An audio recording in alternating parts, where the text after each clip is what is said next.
Hi viewers.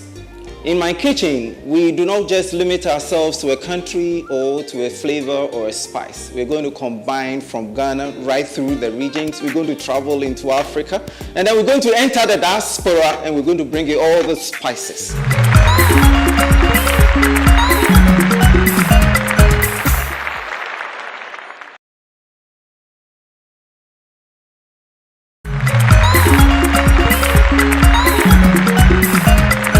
Cook something unique today. Boiled yam and kontomire. No, we're going to give it a slight difference. We're going to cook yam fritters and chicken and vegetable roll. And in this chicken and vegetable roll, kontomire is our major ingredient. Even though we're going to combine it with some cabbage, some green pepper, some onions, aubergines and zucchini, we're going to roll the chicken up in there. And then the boiled yam, after we have boiled, we're going to cut into fingers, put into butter and deep fry. The ingredients will be chicken breast. In the absence of chicken breast, if you can do some filleting of the drumstick, you can do that. And the vegetables, as I've mentioned, some seasoning of your choice. I'm going to use soy sauce. I'm going to use some stock cubes. Any seasoning of your choice. Some pepper, garlic will come in there. And then for the butter, I'm going to use flour, a little corn flour, and then I'm going to use butter for the frying and the tossing of the chicken. Now, we're going to boil the yam. I don't want to introduce any cold water. So you see I have my kettle here. Yeah, with boiling water ready. Yeah, I think that should be okay. Whilst I put my peeled and sliced yam. Yam is a tuber crop. Very popular in Ghana, especially from the northern region and the Brong Ahafo region. Very, very popular, very delicious. Close to probably, if you're not familiar with what yam is, you can think of potato, but this has more fiber compared to potato, because we're going to put some more seasoning, a little salt in there. And then I leave it to boil. Now we're coming to do the actual chicken and vegetable roll. A breast of chicken, as you see here, we're going to cut up. Let me get a sharp knife. You need very sharp knives. And be careful when you're using sharp knives. Put it down like this with a little pressure on with the fingers. You're going to cut into thin slices. Then whilst we have done the cutting, normally after cutting raw meat, before you go on vegetables, you need to change your board. But this raw vegetable is going to actually go with the raw meat, so we don't need to change our board, and these have been cleaned already. We're going to get clean slices, very thin ones. Nature has given us slices, leafy vegetables, they're already in slices. Just peel a few of these. Then I have to grate my onions.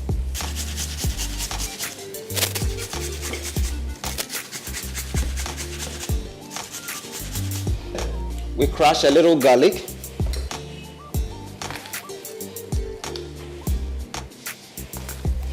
Two cloves. I'm using 2 cloves for 2 to 3 breasts of chicken. If you are a fan of garlic, you could do more. I love garlic. And then now, I use chilies. We call them bakoshito. Green chilies. Cut them up too. This is optional. If you are not a pepper fan, you don't want the hotness of it, that is optional. You can leave that out. But in Ghana, we like it really hot. The bakoshito just, it doesn't just give the hotness, but it adds good flavor to your seasoning. Yes. Now I go with my stock cube. I sprinkle a little over the chopped vegetables and a little over my chicken breast. And then a little soy sauce. It looks messy here, but don't worry, we're cooking. Yes, now we're going to the scale. Take a slice of chicken.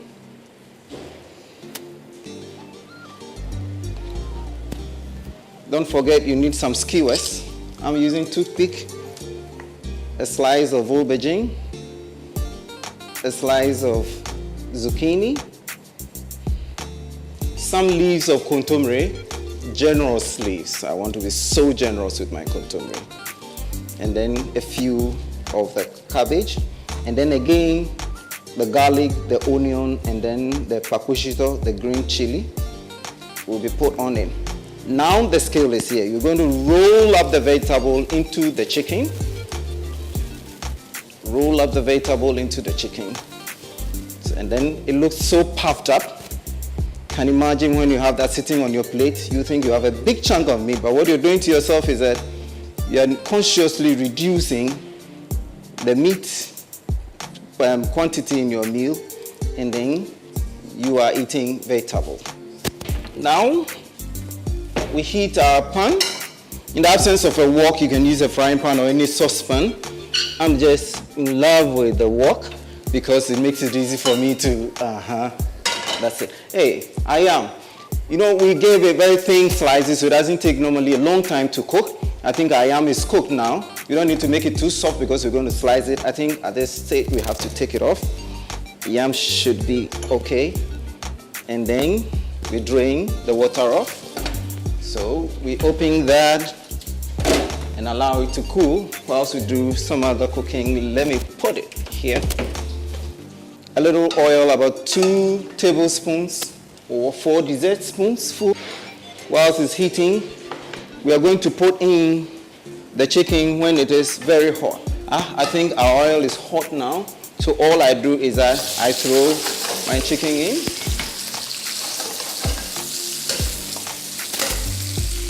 Whilst that is cooking, I get my brandy up. I don't do it though, but I cook with it. It gives it that nice flavor. It's your secret. Don't make too much noise about it. And so what we do is that we pour it over, and then we allow it to catch the fire in the pan. See, almost everybody I know likes the charred flavor. And so when you do this, you give it a little bit of that flavor. Now we throw in the carrots. We throw in the carrots and we add some water or stock. That's your choice. Some water or stock. And then we continue with our seasoning. Some white pepper.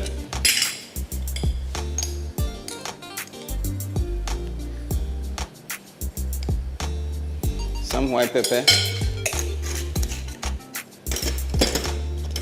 A little curry, not too much. And then, again, the stock cube will crush a little over.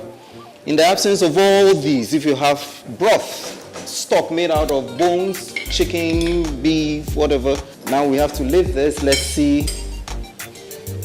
Let me check the base of my stock. A little soy sauce. Very little soy sauce.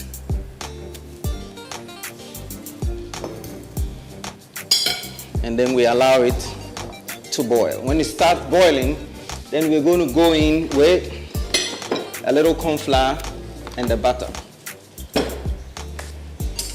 Not a large quantity. The corn flour is coming just as a thickener. So about 1 dessert spoonful, or probably a little more. I think a little more. And then I add a little water to dissolve it. The simple reason and the only reason why I'm adding the water here, not putting the corn flour directly into the dish, is that to prevent lumps from forming. I don't want my sauce to go lumpy. And then I put about 2 small knobs of butter. That would be about 20 grams. Not much, you know, butter has good flavor, and yet, you know, we don't have to eat too much of it. So the corn flour and the butter goes in. Can you imagine what sort of combination we are putting in here? The continental, the Ghanaian, and then we go into Africa. Everything is in here. We give it a little cover to simmer. Yes. Before we do the cutting of the yam, I wanted to prepare a little frying butter. And the frying butter, we're going to use flour, wheat flour, just wheat flour. But we are going to use about 2 dessert spoons of wheat flour, some baking powder for the rising bit of it. That will be about 1 teaspoon, some white pepper, White pepper in frying butter, you can be very generous. I am so generous when it comes to white pepper in frying butter. And like I said, in Africa, we like it spicy. And so a meal of red dried chili powder, a bit of that. Again, that is optional. You are not under any obligation to make your butter chili hot. And then, again, the Asian spice curry comes in here. A little bit of that too. Normally that is a very strong spice, so you don't overuse that. And then all we're going to do is you get your whisk. In the absence of a whisk, you can use a fork and water. Very simple. So whilst you pour the water over, you keep stirring. And it should be a fairly thick butter, not too thin. When it's very thin, it runs off the yam in the oil. I haven't forgotten about my chicken on fire. Because there's a rawness of the chicken, I want it to cook through, and that's the reason why I covered, to trap all the steam that otherwise might go out.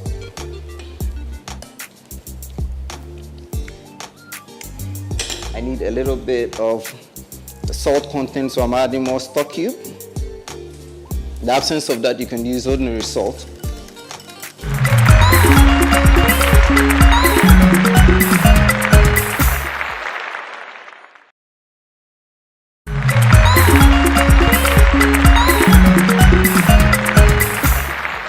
I think this is ready. I take it off here. When it's service time, we'll come with it. I keep it warm in my oven cabinet. And then we're going to slice our yam into finger sizes. Well, that is my way of cooking. Like I said, cooking is an art. Don't be limited to what I do. You could do yours differently, slightly differently, and then it becomes uniquely yours. Then it becomes something new, something different that you have done on your own. I am slicing mine into fingers. You can decide to fry your fritters, just whole slices like that, or into fancy shapes if they are for kids. I know the more fancy you cut your food, the more you create waste. So I try to avoid waste, so I cut them into fingers. You know, from frying, I have a drain, and the drain, I put some paper underneath. You know, this is oil. We are frying the food in deep oil, and the excess oil that is on the butter, we put it on the paper and through the drain. So if the paper absorbs it fully and there's excess, it can go through the drain. So you get some of those fat out. You need a little bit of temperature. It needs to be very hot. Very, very hot, such that when you drop the food into it, within seconds it should pop up. If it stays at the bottom for a long while, it means either your butter is not enough, doesn't have enough baking powder, or your oil is not heated properly. What are some of the variations you could put to this? In the absence of yam. Probably yam is an expensive commodity in your country. In Ghana, it is one of the staples, so it doesn't come too expensive. You can use potatoes, any root vegetable, even cassava. You know, cassava is a keen, a very important root crop in Cameroon. I think Cameroon, the cassava and the red bean. So we are using this. In the absence of that, please boil your cassava, slice them up, put in the butter. Please give it a fry. I tell you, food cooking is an art. Don't be restricted by any single recipe. Just take the idea and then you can start creating yours. The yam now goes into the butter, the frying butter, and straight away into the hot oil. Not too many at a time. You know, the temperature will be reduced as we put food into it, and we need it very high to crisp the butter on it.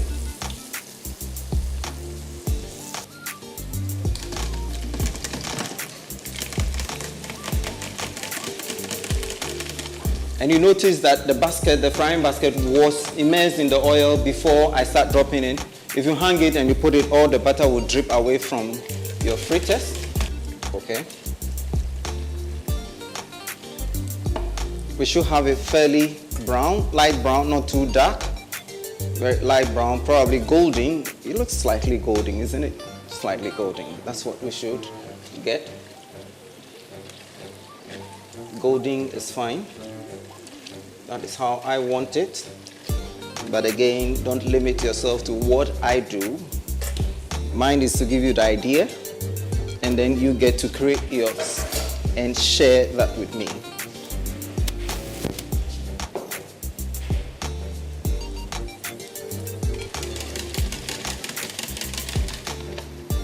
Whilst I'm waiting for the fritters to be ready, I want to warm up my chicken with a little flavor. Guess what? My flavor is going to come in the form of green pepper. It gives it a good finish. When the dish is opened in an atmosphere, it catches up and everybody says, a food, something special is here. A little strips of that, and not much. Just throw it in there.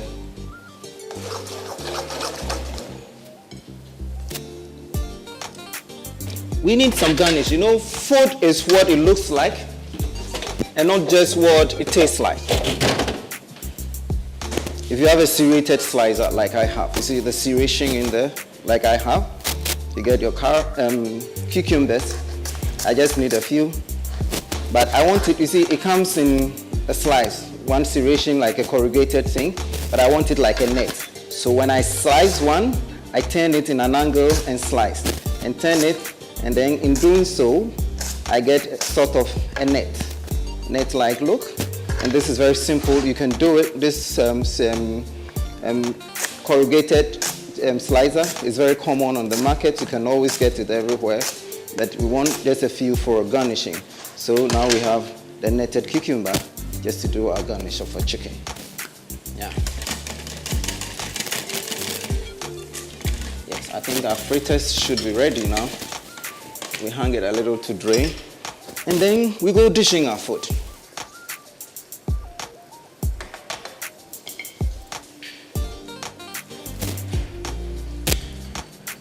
Doesn't it look like just chicken? That's deception. It's not just chicken. It is chicken, and the pigs can be left on. They can be taken away. I normally will leave it on, but they can be taken away. Then we go with some vegetables in there.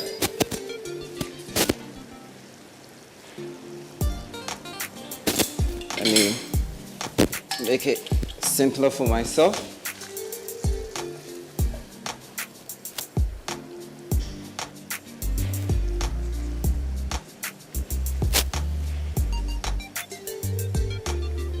Not much.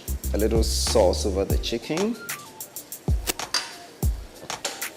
And then my netted cucumbers, just a few.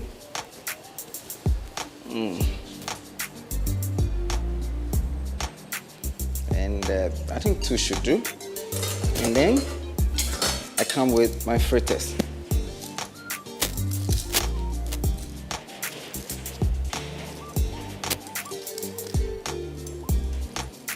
Oh. Please enjoy with me my meal.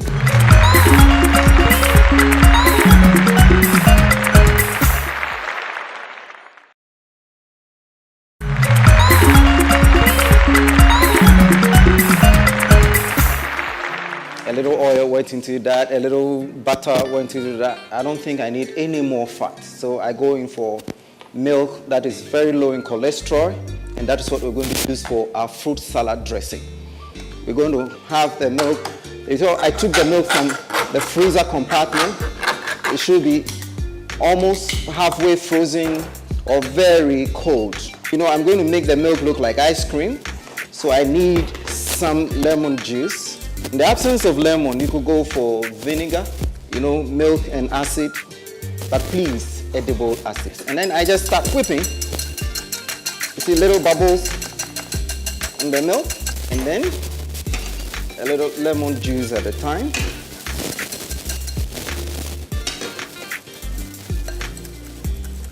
I keep it in the freezer. Then fruits, just fruits, a combination of any fruit you want. And then I decided to add some dried sultanas just because I want the color black in there. And then my melons, it could be cut anyhow. But if you have a Parisian cutter, like this one I have here, You just press it. You know, there's a little hole at the bottom of the scoop.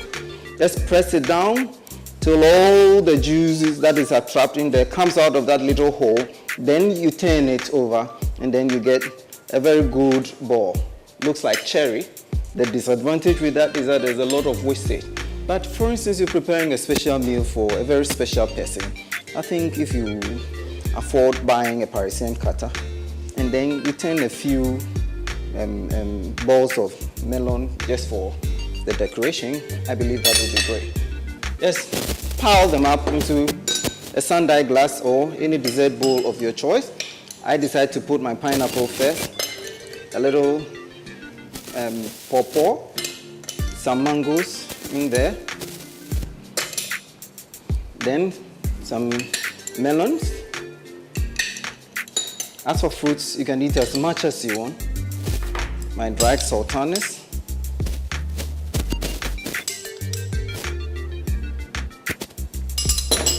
We are not through yet. We're going to give it a little garnish with apples. Just want my apple to sit well with me without it rolling. So you cut and give it another slice, a V. Just cut a V from the beginning, cut a second V, and probably a third V, as much as you want it. I'm just doing 3 for now, and then I set it on my fruit salad. I'm going to top this with my acidulated cream, made with the milk with no fat in it. Then I serve my cream. When it's eating time, I'm going to put it over, and then I am going to do justice. Probably, let's see something. Let's see.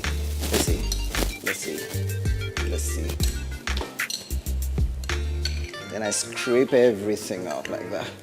And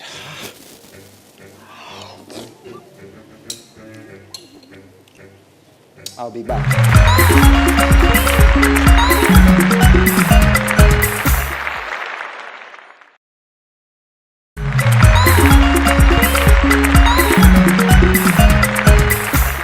Yes, chicken and vegetable roll with contomere, being the cocoyam leaves being a major vegetable in there.